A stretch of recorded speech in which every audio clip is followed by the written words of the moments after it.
आज ये press meet रखने का मकसद यही है कि 6 मई के दिन सोशल मीडिया पर कुछ मेरे बारे में गलत इल्ज़ाम लगाया गया था, उसके लिए आज ये प्रेस मीट रखा गया है।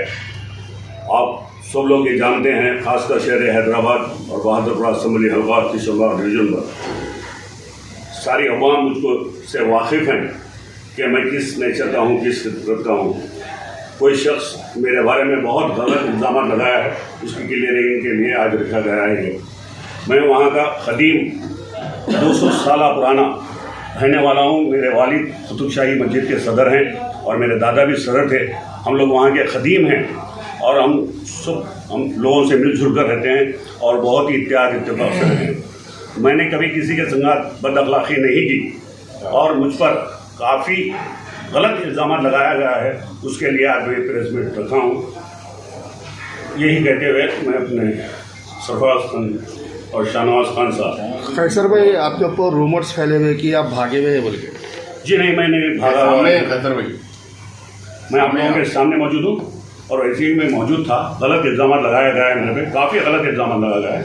उसके लिए मैं खासकर हमारे वकील साहब, एडवोकेट साहब आए हैं। आपको पार्टी से भी सस्पेंड कर दिया बोल के रूमर्स फैल रहे हैं। ये पूरे इल्ज़ाम मुझ पर गलत हैं। अगर पार्टी से मेरे को निकाला गया है तो उसके कोई प्रूफ चाहिए और हमारी पार्टी के सदर या जो भी जिम्मेदारान हैं वो मुझे नोटिस देनी चाहिए कि उसको सब बातें गलत इल्ज़ाम हैं, क्योंकि मेरी शोहरत और मेरी इज्जत को नुकसान पहुंचाने के लिए इल्ज़ाम है। और आपके ऊपर अटेम्प्ट मर्डर का केस दर्ज हुआ बोल के रूमर्स फैल रही है। जी ऐसा भी तो कुछ है नहीं, देखेंगे अभी क्या क्या होता है, मेरे को पता नहीं है, अभी पता चला। ये मैं इस बारे में रजीम बिस्मिल्लाहिर्रहमानिर्रहीम अस्सलामु अलैकुम वरहमतुल्लाहि वबरकातुहू।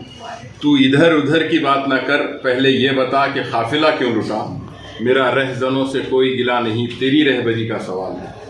मोहतरम मेरे बड़े भाई मोहम्मद एस.ए. कैसर साहब, सीनियर BRS लीडर और बहादुरपुरा कॉन्स्टिट्यूंसी से आपका ताल्लुक़ है और मैं ये भी कहना चाहता हूँ कैसर भाई के ताल्लुक़ से कि आप TRS के फाउंडर मेंबर हैं, TRS पार्टी के फाउंडर मेंबर है।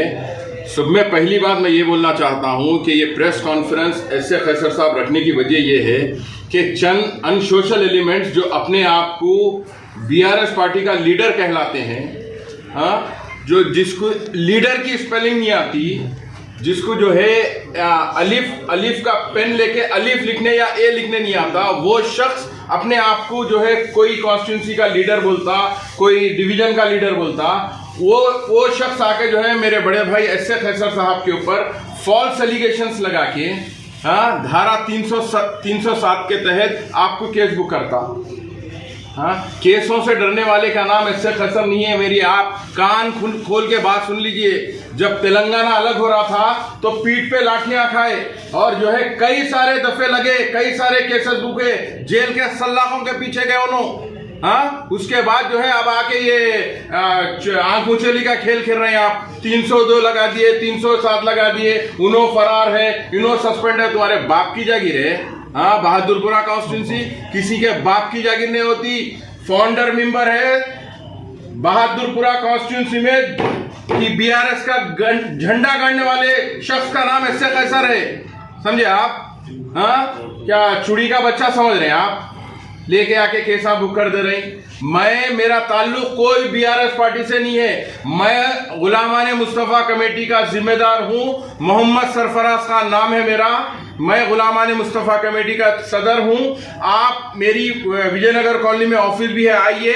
हम हिमायत उसी की करते हैं जो सच्चाई की बुनियाद पे काम करता है, जो मजलूम लोगों को जो है हकीकी तौर पे मोहब्बत करता है, हम उसी की हिमायत करते हैं। आप देखिए, हाँ, रमजान के टाइम पे देखिए आप, हजारों लोगों को आप मदद करते हैं। कई राशन के तौर पे करते हैं, किसी को जो है ईद के सामान के जरिए से करते हैं, साड़ियां बांटते हैं लोगों को। हाँ, तो वैसे शख्स को आप बदनाम करें तो आप सोचिए, नुकसान तो गरीबों का हो रहा ना, नुकसान गरीबों का हो रहा। और आप बोल रहे हैं मुअत्तल शुदा। अरे मेरे भाई, जो बोल रहा मुअत्तल शुदा, जो सस्पेंडेड है बोल रही। एक मोहतरमा भी बोले, मैं यकीनन आप जो बुरखा पहने वो बुरखे की बेहद इज्जत करता हूँ।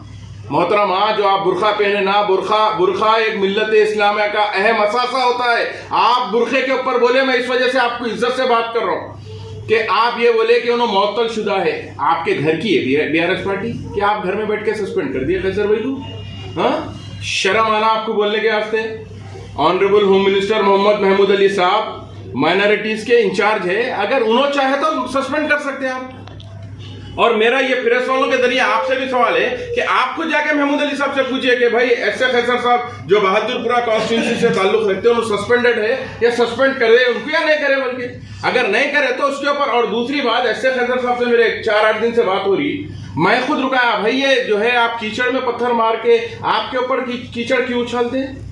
हाँ, 8-10 दिन 12 दिन से जो है मैं खुद खामोश बिठाया उनको, अरे भाई कोई प्रेस कॉन्फ्रेंस की जरूरत नहीं है। आखिरी में हमारे जबरदस्ती बुला के यहाँ पे बिठाए कि नहीं ये बात है, ये बोलना जरूरी है, ये क्लैरिफिकेशन देना जरूरी है, क्योंकि कीचड़ में जो पत्थर मारे वो वैसे लोगों को वैसी तरीके से समझाना पड़ता है। ये हमारे कैसर साहब की बात है। अब आप मेरे को बताइए कि छोटा एक मामूली एक कोई आदमी गैर मजहब का है वो बेचारा, अरे उसको अपना नाम मैं आपसे चैलेंज कर रहा हूँ मीडिया के जरिए कि आपका 7th का सर्टिफिकेट है, कभी 7th पास है आप उठ रहे अपने आप को लीडर बोल रहे हैं। अरे क्या करते मेरे भाई, आप बताइए आप क्या करने वाले क्या है? एक शख्स जो बेबुनियाद तरीके से बेबाकी कैसे जो काम कर रहा, मुसलमानों गरीब लोगों से जो है मुसलमान हो हर बिला लिहाज मजहब और मिल्लत एक शख्स हर एक की मदद कर रहा, तो उसको आप क्रिटिसाइज कर रहे हैं, उसके ऊपर जो है नुक्ताचोनी कर रहे हैं। अरे क्या है ये, उन्होंने सस्पेंडेड है। आपका मुतालिबा क्या है साहब? मेरा मुतालिबा खैसर साहब से यही है कि आप जब आपकी बात इज्जत पे आई तो आप यकीनन हद तक इज्जत का दावा करिए, आप डिफॉर्मेशन शूट करिए और उसके बाद आप कोर्ट का दरवाजा खटखटाइए। हमारे कानून मुमताज कानूनदा समी साहब भी यहाँ पे तशरीफ फरमा है, मैं इनको भी बोलूंगा कि समी साहब आप खैसर भाई का सपोर्ट करिए। अगर यकीनन खैसर भाई गलत है तो खैसर भाई का भी आप जो है अगेंस्ट में आ जाइए, आप सच्चाई का साथ दीजिए। अगर इनके ऊपर कोई फॉल्स एलिगेशंस अगर लगाते हैं तो यकीनन उनके ऊपर भी जो है आप जो है अपना शिकंजा कसिया। ये हमारा डिमांड है और खैसर भाई से भी मेरा ये डिमांड है कि आप सीपी साहब कन जाइए, उसके बाद कोर्ट में डिफॉर्मेशन शूट करिए कि आपके करोड़ों रुपए की इज्जत की जो है नीलामी हो गई। हर कोई उठे छक्के पंजे, 4 प्रेस वालों को बुला लिए, जो बोलो बोल दे रहे। अरे क्या है भाई, बुनियादी बात करो। आप बात करें तो बुनियादी करो। हाँ, लैंड ग्रैबिंग का जो उनके ऊपर मेरे भाई कई गरीब लोगों को मैं बतलाता हूँ, आप तशरीफ लाइए मेरे साथ, चलिए मेरी कार में बैठ के चलिए। आप कई लोगों को जो है बिल्कुल 2-2 लाख 3-3 लाख में, आप खुद लैंडलॉर्ड है वहां पे, अरे आपके खुद का जमीन बेचना लैंड ग्रैबिंग हो जाता है। हाँ, अब मेरी बात बोलिए आप, मेरा एक घर है, घर के अंदर एक आम का झाड़ है, आम के झाड़ के अंदर कैरियां लगे हुए फूल, अब मैं जो है मेरे घर के आम के झाड़ कैरियां तोड़ लिया तो आप बोलेंगे कि नहीं भाई इनके आम के झाड़ तोड़े, बोले तो कैसी बात है ये? उनके ऊपर कानूनी एक्शन क्या लिया जाएगा? अब जो भी है डिफॉर्मेशन शूट करेंगे भाई, हद तक इज्जत का दावा करेंगे सुनने पहले कि भाई ये लगाए क्यों इल्जाम हमारे ऊपर। अगर आपका उतनी जो है शर्म रहती, अगर उतनी आपका जो है पावर रहता तो आप डायरेक्ट आके बात करते थे कि भाई ये है ऐसा मसला है, बल्कि सही बात। हाँ, आप आ रहे हैं 4 रूम में बैठ के, 4 दीवारी के रूम में बैठ के तमाशे कर रहे हैं, ये शोभ होने वाला नहीं है। कैसर भाई बहादुरपुरा कॉन्स्टिट्यूंसी के फाउंडर टीआरएस लीडर है और तेलंगाना जब बन रहा था जब भी बहुत ज्यादा आपके जो है खिदमत है उसके अंदर, ये केसीआर साहब भी जानते हैं, ऑनरेबल हरदिल अजीज मोहतरम मोहम्मद महमूद अली साहब, ऑनरेबल होम मिनिस्टर साहब भी खैसर साहब को बहुत अच्छी तरीके से जानते। अब ये बेबुनियाद बातें हैं। बहरहाल आपसे मेरी गुजारिश है, ये सब जो है फेक केसों को जो है आप इजी लीजिए, ऐसे बहुत चीजें आते रहने और कानूनी कार्रवाई आप यकीनन करिए। कानूनी कार्रवाई एक हथियार हमारा, कानूनी कार्रवाई करिए इंशाअल्लाह। इंडियन आईपीसी के पैनल के तहत जो भी सेक्शन लगता बराबर आप लगाइए, सीआरपीसी के तहत इंशाअल्लाह आपको यकीनन कामयाबी मिलेंगी। और ये जो लोग बोल रहे हैं वो लोग ऐसे कई सारे आते रहते। अस्सलाम वालेकुम वरहमतुल्लाहि वबरकातुहू। हमारे हाई कोर्ट एडवोकेट मोहम्मद समी सिद्दीकी आज प्रेस कॉन्फ्रेंस करने की वजह सिर्फ और सिर्फ यही है कि हमारे सीनियर बीआरएस लीडर जनाब फैसल साहब के ऊपर फॉल्स एलिगेशन है वो एलिगेशन को डिफेंड करने के लिए मैं आपके सामने हूँ।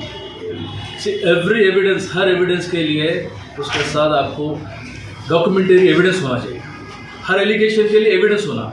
यहाँ पर जो भी इल्ज़ामात है it has got no evidence at all, कोई भी सबूत नहीं है। हाँ, बिल्कुल ये फॉल्स एलिगेशन है। उसी चीज़ को डिफेंस करने के लिए, उनको प्रोसिक्यूट करने के लिए मैं आपके दरमियान में आके प्रेस कॉन्फ्रेंस कर रहा हूँ। They are liable to be prosecuted under section 499 and 500 IPC।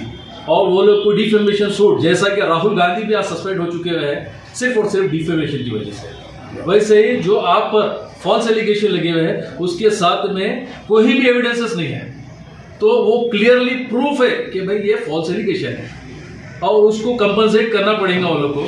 और उन लोग के ऊपर सिविल और क्रिमिनल केस दोनों भी लायबल है। They are going to be prosecuted before the honourable court. सिर्फ और सिर्फ ये डिफेंस करने के लिए मैं आपके दरमियान आया। आप एक सीनियर लॉयर हैं जी। जैसे कि हाई कोर्ट के, जी। तो आपके हिसाब से अगर लोग ऐसा फॉल्स एलिगेशन लगे बिल्कुल। तो उनके ऊपर क्या एक्शन लिया जाएगा? उनको प्रोसिक्यूट करेंगे अंडर सेक्शन 499 एंड 500 IPC के तहत। उनको क्रिमिनल और सिविल सूट फाइल होता है उनके अगेंस्ट में। They are liable to be prosecuted before the order. वो लोग जो कंप्लेन कर रहे हैं क्या वो PS वालों के ऊपर भी कुछ एक्शन लिया जाएगा? नहीं, दैट इज प्रोसिक्यूटेड मैटर, वो एडजुडिकेटेड है। until unless we get the justice from the court we could not able to file another case। Adjudicated matter है, मतलब स्टिल पेंडिंग है वो। जो भी हमारे को जजमेंट आएगा उसमें वो करेंगे हम। ये कोर्ट में फाइल उनका डेफिनेटली डिफेमेशन सूट फाइल करेंगे। जो भी हमारे ऊपर, हमारे फैसल साहब के ऊपर फॉल्स एलिगेशन लगा है विदाउट एनी एविडेंस, हम उसके खिलाफ में फैसल साहब को इंसाफ मिलेगी। बिल्कुल इंसाफ दिलाएंगे।